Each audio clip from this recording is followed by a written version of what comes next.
ദേശീയപാത നിർമ്മാണം 1.5 വർഷം വൈകും. മലപ്പുറം കൂരിയാട് ഉൾപ്പെടെ ദേശീയപാത തകർന്ന മേഖലയിൽ പുനർനിർമ്മാണം പൂർത്തിയാക്കാൻ കുറഞ്ഞത് 1.5 വർഷമെങ്കിലും വേണ്ടിവരും. സംസ്ഥാന സർക്കാർ പ്രഖ്യാപിച്ച പോലെ ഈ വർഷം പാത തുറന്നുകൊടുക്കാനാവില്ല. തെക്കൻ ജില്ലകളിലെ പല റീച്ചുകളിലും നിർമ്മാണ പുരോഗതി 65% താഴെയാണ്.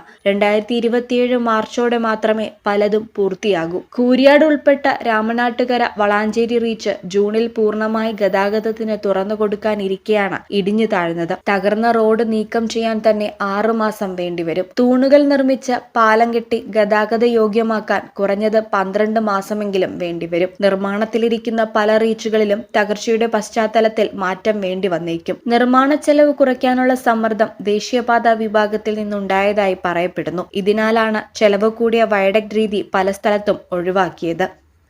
ന്യൂസ് ഡെസ്ക് ഈ ചാനൽ. ഞങ്ങളെപ്പറ്റി നിങ്ങൾക്കല്ലേ കൂടുതൽ അറിയുന്നത്? പരിശുദ്ധിയുടെ സുവർണ പാരമ്പര്യം. Hayat golden diamonds, Valanchery.